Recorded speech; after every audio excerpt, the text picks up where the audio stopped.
Greetings, this is Slotrex, and welcome to a brand new series. We're going to do Shadowrun Dragonfall Director's Cut.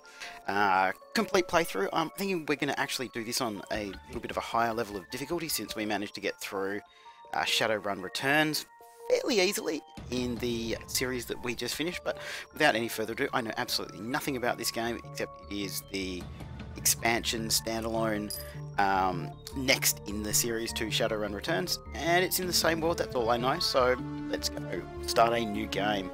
We're going to start the Dragonfall Director's Cut. The year is 2054. The promise of opportunity and anonymity draws you to the free city of Berlin, the Flux State, a grand experiment in social order. Corporations tread carefully here. Even the Great Dragon Feuerschwinge only has so much sway in the constantly evolving power structure of Berlin, the perfect place for a savvy Shadowrunner to disappear and begin anew, if only it were that simple. Alright, your current global difficulty setting has been set to normal. Okay, we're going to go hard, just to see... Oh, we can change it at any time from the main menu. So we're going to go in hard. We're not going to go very hard. I don't know the systems that well yet, but we're going to jump in here. Now, I'm not sure if we make a new character. Oh, we do. I was wondering if you imported your one from the last game. I wasn't really sure about that. Now, I became quite fascinated with shamans in the playthrough of Shadowrun Returns. So I was thinking that we would play through as a shaman in this one. Now, shamans, if I remember correctly... Where are you? Shamans. The key attribute is charisma. Now, one of the main reasons that I think shamans are cool is because they get to summon all those kind of things, and there's the skulls on the map and all that kind of aspect to them. Plus, I kind of like what they are and how they commune with the different worlds and planes and that in this particular setting. But also, because their key attribute is charisma, you can get a lot of the different conversation options and stuff as you go along, so I thought that would be pretty cool. So the key attribute is charisma. Now we want something that has the highest charisma we can get. Now we certainly don't want to take an orc or a troll. Dwarves have 9 charisma, humans have 9 charisma. I'm guessing we should take an elf, I guess. I think we should. So let's see what kind of guy that we can get here. I didn't know elves could have beards. I have to go that guy with the beard. Wow, there's a lot of options, isn't there? There we go. Yeah, no, I like him. Can we get a bigger beard? No. Oh, we're stuck to that. Yeah, I mean... pretty happy with that, so yeah, let's go. Continue to stats. Karma represents the experience characters earned while running the shadows. Yep, we know how that works from the last one. Now we are going to go down here to charisma. Now, we already have spirit summoning 2, so we've got spirit summoning points visible there, and we have an increased spellbook slot if not yet included. If we get 3, we have 7 available karma, so if we take that, a totem. Now, Bear is powerful, gentle, wise, and a protector. The power of Bear heals all friends within 3. The damage the most, so that's a full heal around the place. Cat is dodge +1. Coyote is all friends, quickness +1. Eagle is +15% to hit. We know Raccoon because we've had that before. That is +2 move. It's an alt spirit breakaway chance is 0 within 3 tiles of yourself. I'm not super happy about that. Dragon Slayer, damage reduction of 3. Great Mother. Heals. Okay, that's the same as one of the other ones.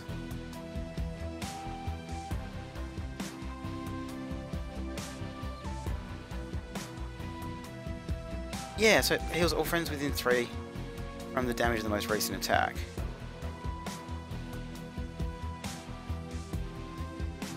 Okay, no, I'm going to go with Bear, because that's kind of how I want to build this guy. So, so the Spirit Control does that there, and this is the Conjuring.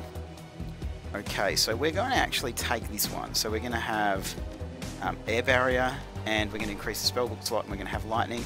So we can work with this. I'm happy with that. I'm happy with the allocations we have so far. Etiquette, because we do have charisma. Etiquette is about knowing how to behave in various social situations. 0 of 3, so does that mean we can pick 3 because of our charisma already? So if we pick Shadow... Oh, we can! Wow, okay. I'm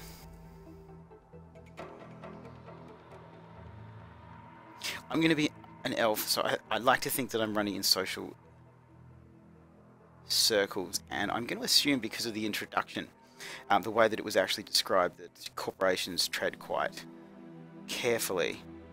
I'm going to make this guy a little bit arrogant, so he's going to have Socialite, Shadowrunner, and Academic. Oh, wait a minute, we'll go Gang. Gang or Straight? Eeny, meeny, miny, mo. Straight. Straight, Socialite, Shadowrunner. He's a complicated person, this dude. And this will be Slosh. That is me. Alright. Slosh, the Shaman, the Elf Shaman, who is a very interesting mix of Socialite and Straight. The Harfield Manor Run.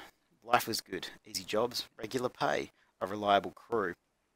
But things went south and you had to drop off the grid, put a bullet in the past and start fresh somewhere new. The promise of opportunity and anonymity draws you to the free city of Berlin, the Flux State, a grand experiment in social order. Corporations tread carefully. Yeah. So we read all this before. The perfect place for a Shadowrunner to disappear and begin anew. And as luck would have it, home to your old partner in crime, Monica Schaefer. It is your third run with Monica and her team, an old castle holdfast 1 hour east of Berlin, perched on a hill overlooking the countryside. The job is standard smash and grab, crack the vault, grab the data, get out in one piece. A mediocre payday, but work is work. As the team gathers for Monica's pre-run briefing, you pause to take in your surroundings. Okay, so we get the Harfield Manor 2054, 1 hour east of Berlin. The estate grounds are silent save for the faint whistling of the wind. Your team gathers near a side entrance to the old castle holdfast cloaked in darkness. The night is peaceful. You know it won't last. You know it for what it is, a pleasant illusion that will shatter at the sound of the first gunshot. Listen up, folks. Monica Schaefer. You ran with her back in the day, watched her get her first data jack. Now she's your team leader and Drak-hot deck to boot. We're on a tight timetable. I want to enter their state, find the basement, open the data vault, extract the files and bolt. 10 minutes, top to bottom. Trying to get back home in time for worm talk, love. Dietrich, Shaman, the old man of the team. He smiles at her, his facial tattoos writhing in the moonlight. I want tattoos that move. Monica's eyes twinkle with mischief. Maybe. How many times have I told you? You can't trust anything that comes out of a dragon's mouth. That trid trash will rot your brain. She grins. It's educational. Besides, this should be a milk run. Security is supposed to be light. A few automatic weapons, no armor. With a little luck, they'll never know we were here. In my experience, there's no such thing as a milk run. Words of wisdom from our new edition. I agree with Slosh. Glory, razor-clawed street samurai. Her voice is cold and neutral. Her expression placid. She's got a bit of a resting bitch face, actually. There may only be private security, but their bullets don't know that. I can patch you up if I have to, but I'd rather not have to. You people need to relax. We're professionals, remember. Monica raises her arm and speaks into her wrist-mounted comlink. A darkened face shimmers on the view screen. Iga, even position. The comlink crackles and the response comes back low and soft, softer than you'd expect from a troll. Affirmative. The alarm lines have been cut, and I have a clear line of fire on the estate service entrance. When you exit the building, the path will be clear. Excellent. Thank you, Iga. Just doing my job. Iga, out. The comlink goes dark. Monica winks at you as she drops her arm. See, we're professionals. Alright, people, enough chatter. Our client wants the data from the vault, so we get him the data from the vault. Quick, quiet, and quick. You said quick twice. She grins. Worm talk is on tonight. Glory raises an eyebrow. Slightly. I told you, it's educational. Alright, so we've buggered around a bit there. Let's pick up our stuff. Your gear and some weapons lie in the back of the van. I'm going to grab a weapon. Now, I don't actually know what weapons I can use. I don't think there's anything we can use, purely because we haven't picked anything. So that is going to be something that's a bit interesting. So we are going to take... Oh dear. I'm going to grab the rifle. And I'm going to grab the rest of the kit. You grab your running gear from a worn duffel bag near the weaponry. And you leave the van.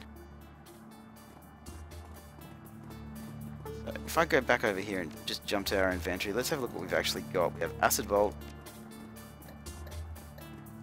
and a rifle, and spells haste. And we have one elemental fetish, a trauma kit, and a med kit. Okay, so we've got some stuff, so that's a good thing. It's always nice to go in knowing what you do have.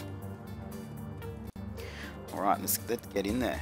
Let's enter the manor. See if we can do this 10 minutes top to bottom, just like she said. We received 1,250 Nuyen. I don't know why. Okay, here we go. New objective, keep the team alive. Oh, god damn it. Why am I opening these doors? A private museum. The owner of this estate must have money to burn. Oh, he's got a dinosaur. Okay, so I'm going to inspect this and see what it is. A variety of remarkably well-preserved Slavic artifacts. The complete skeleton of a theropod dinosaur. It appears to be genuine. How cool is that? The vase in this case looks both very old and very valuable. A fine scrollwork of lapis and gold leaf decorates its exterior, and the interior shimmers with the organic beauty of abalone shell. Your fixer could probably move this thing in a heartbeat. You can't help but notice that the glass encasing it looks awfully flimsy. I'm gonna come back for that later, because that's gonna have an alarm on it. I'm not an idiot. The cask in this display case is decorated with inlaid panels of ivory scrimshaw. Scrimshaw! I don't know why I said it like that. It just seems like a funny word. Okay, I haven't seen anybody yet.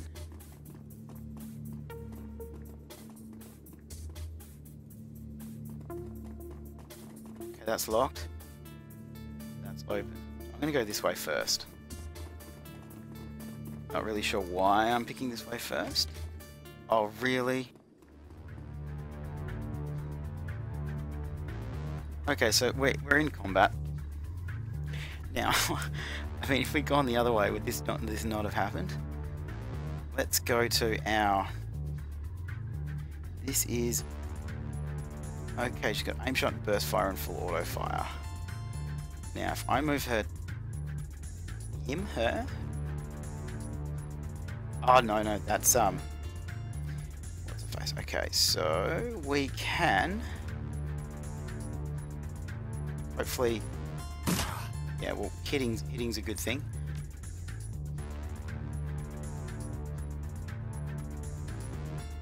She's got hand raisers, so she'll be able to run in and hit this person. The UI is a little bit different in this one. It's kind of a little bit better because you can actually see what stuff is over here, which is kind of cool. So this dude could run in and punch 45. Let's do that. Let's get him to run in and punch, just so we're close enough to... Oh my god, really? Okay. Acid Bolt. A Conjurer's basic Acid Bolt does damage over time to the target. Damage 4. 53. Of course I missed. Come on, 53. Of course I missed. So he hasn't triggered any alarms yet, but he's shooting my friends, which I'm not super cool with. But now we can do this. And he's going to go down. Yeah, there he goes. He's gone down completely. So what we're going to do is we're going to jump over to her because she's already down here. And she's going to go here. Okay, we do need a decker. Now, who is our decker? She is. So we're just going to end that turn. Here they come. It's okay. We kind of were expecting this. So I'm going to put me there. And I'm going to get her to run up here and be there as well. Take out the pistol.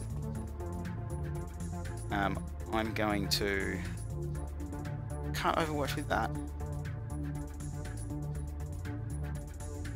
Maybe shamans can't overwatch. Maybe you need a certain skill to be able to do that or something like that. So if I move him... I move him to there. And I'm just going to quickly get her to come and do it because she's a decker, so it's going to be fine. So I read the Matrix Operations door lock. Unlocked. So we would have had to come this way anyway. Monica would have had to come here.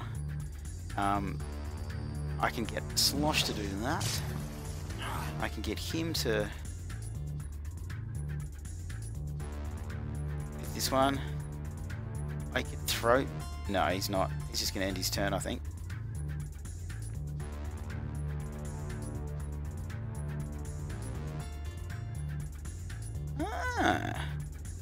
Let's let him use his elemental fetish thing over there.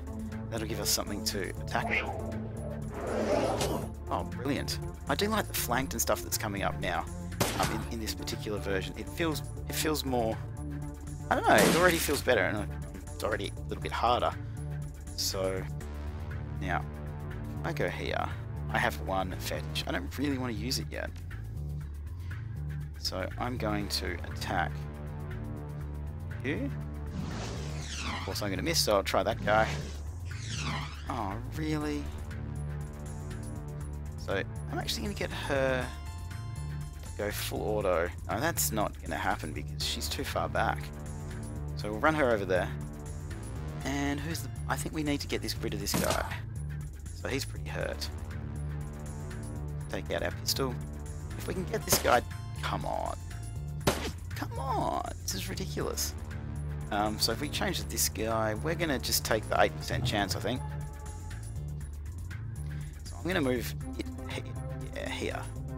And then I'm going to take that guy out with a 99%, so that should be completely done. Excellent. We've got two 70% attacks we're going to be able to do with this one, and it's kind of drawn the attention away from the rest of us as well. So this dude can run to there. Oh, why are you shooting at me? Okay, so we're going to do the same thing we like to do, and to use this guy as much as possible to get rid of people so that we don't get damaged ourselves. Okay, that appears to be all of the combat available here. Let's... oh, no, we're not in combat, so I can't use spells. That's okay. Let's open this door and see what's through here. I'm actually... ah, look at that! So if I move Slosh to there, and then over there, just so we can kind of get a bit of an idea of what's in the room. So that's where we need to go. We've got 1, 2, 3, 4. We're going to get her to come to here. We're going to get her to get up there and cover. And we're going to get him to get to cover as well. So they'll all come forward, and we'll see what happens from here, I guess. That dude looks like he's got something that could do some serious damage. Damn it, that's bad. Okay, so he's actually pretty wounded. I kind of forgot. So can he do it from here? Oh, yes, we got an apocalypse. I love these things. Oh, just absolutely amazing.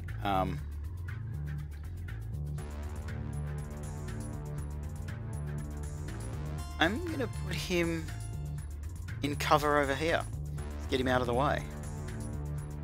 And Monica now should be able to do a burst fire. I like it more because it increases the chance of the critical. So, I mean, that went pretty well. That went pretty damn well. So we've got this dude up here who's on 15. This guy's 71%, but he is also asleep. So we can ping him a couple of times. Get Dietrich to move over here and throw a knife. Oh, look at that. That was awesome. So we got, what, 2 left? Yeah, 2 left. Don't hurt my apocalypse. What's wrong with you?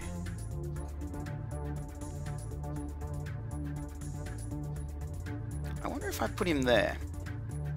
If we can do this. Okay, we're going to take the 11% chance. Oh, brilliant. Oh, these guys are in some serious trouble. We're just going to come over and basically put that guy to sleep, and then run over there and put that guy to sleep as well, and then we'll be basically perfectly fine. Oh, come on. Are you kidding me? It's not cool. Oh, full cover. How good is that?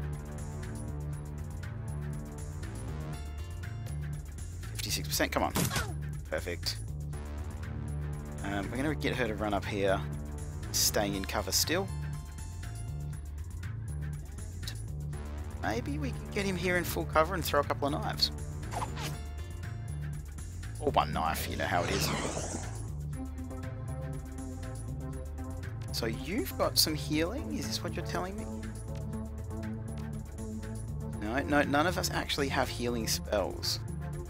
No, he does, so we can heal Slosh. Brilliant. Slosh doesn't have one yet, but that's okay. He will in the near future. Okay, put acid on him. 4 action points on him, and we're just going to clear these guys out. Oh, come on, this is ridiculous.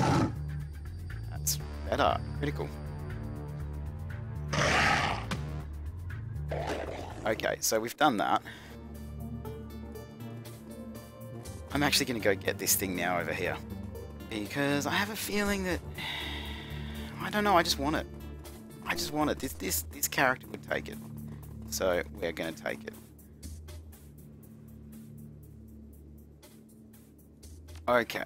Apparently it's bad time to take it. But I've told it that it will be mine. I've informed this vase that I will be coming back for it. This vase does know that it's coming with me. There's no way it's going to get out of it. So we'll open this door, and what's going to happen now?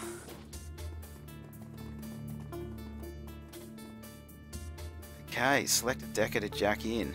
Well, he can't, so she can jack in. Oh, excellent! So we're going to be going straight in. So that's cool. So Monica is in here. So we have a assassin program, which we're going to chuck in. I do love this aspect of the game. It's awesome. Okay, so I've run in. There's a couple of them. If I get him to here, the assassin program. Oh, look how much we can zoom in. Those things look so cool. I absolutely love them. Okay, now she should be able to... I'm going to actually put her... should be alright. Ooh, don't do that to me.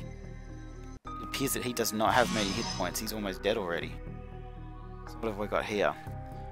We have Erosion Blaster. Produces Alarm State. Now, Alarm State is something we do need to be careful of because we ran into some issues with that last time. So she, just like all of our deckers, can pretty much take one of them out in one round. We've got rid of one. That one's still going to hit us though. It missed. I am very, very proud of that. So that's cool. So we'll do that.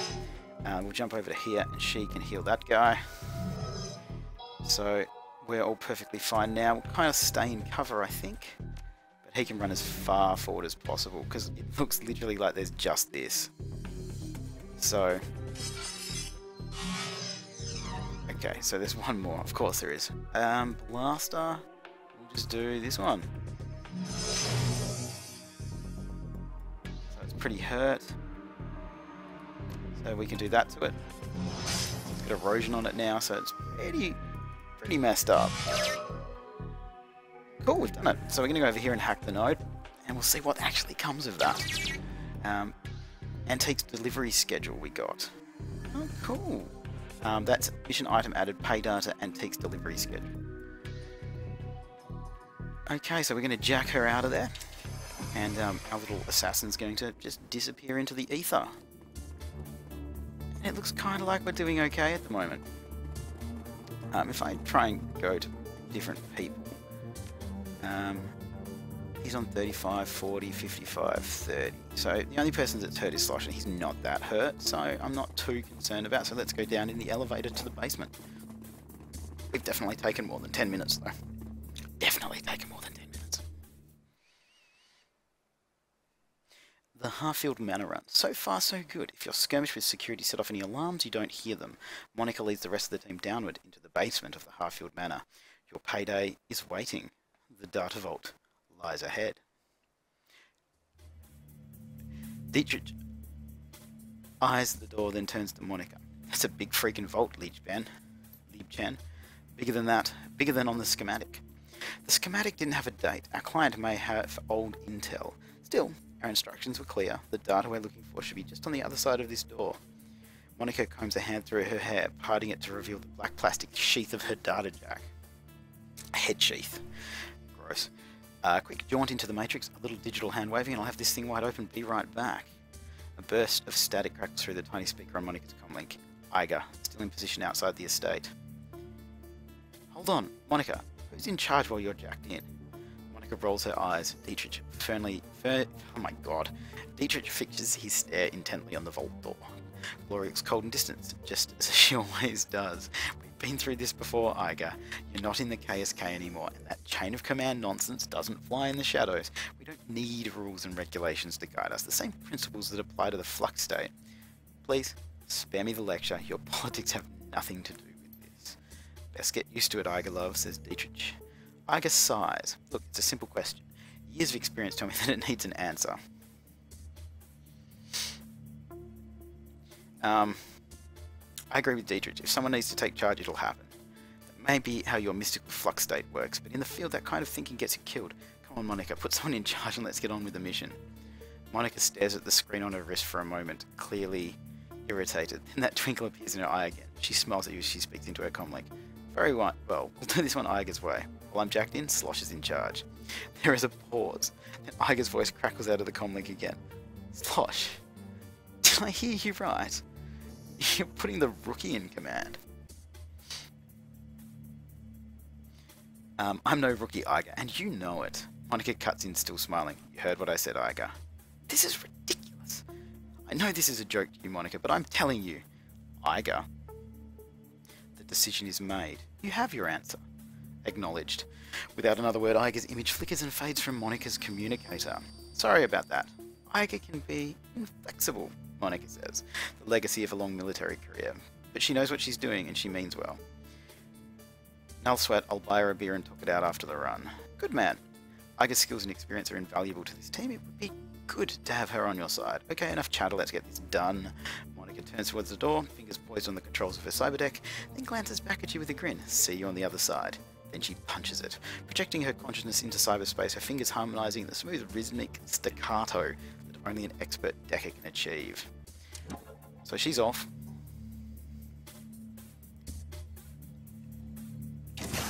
And something terrible's happened. Without warning, Monica's back arches violently and her head jerks back, silencing her terrible screams. Muscle spasms ripple through her face and her jaw snaps shut, sending a mist of blood spraying from between her teeth. You look down to see a nub of pink flesh hit the floor, the tip of her tongue. The room explodes into action. Glory leaps towards Monica, her hand outstretched to yank the cord from her data jack. Dietrich surges forward to wrap the team's fallen decker in a bear hug, holding her against the convulsions that rack her body. With Monica's unearthly scream still ringing sharply in your head, you're only dimly aware of the door slamming shut behind you. Oh god, what do I do? I'm going to help her pull the plug. While Glory holds Monica's head steady, you snatch the cord that connects Monica's data jack to her cyberdeck. Without a moment's hesitation, you give a solid yank and the cord comes free. A wisp of oily blue smoke traces its way from her data jack to the ceiling. The commingled sense of charred meat and ozone fill the air. You've seen the effects of biofeedback before, but nothing like this. Oh my god, look at her! Suddenly Monica's eyes flutter open. Muscle tremors continue to distort her face and blood oozes between her lips. You see the muscles in her jaw tensing and the look of concentration in her eyes as she's struggling to speak. What are you trying to say? Slowly, painfully, Monica wrestles her jaw open. The blood welled up in her mouth, comes pouring out in a slick, covering her chest. She expels a thick guttural sound that might be a word. Satisfied, she closes her eyes and forces her mouth to make the shape she needs. Fear! With an effort, Monica opens her eyes and meets yours. You see pain and fear in her gaze, and something else. Hope? Feuerschwinge! I don't know. A sudden spasm jerks Monica's head back again. She grunts. Then her chin drops to her chest and her head lolls to one side. Her eyes fix on an object in the next room, a computer terminal. The soft light of a cursor blinks on its recessed screen. Slowly, she attempts to speak again. But the only sound that emerges is a long, strangled croak. A look of resignation washes over Monica's face and she stops fighting. Her caustic jaw goes slack, and she dies.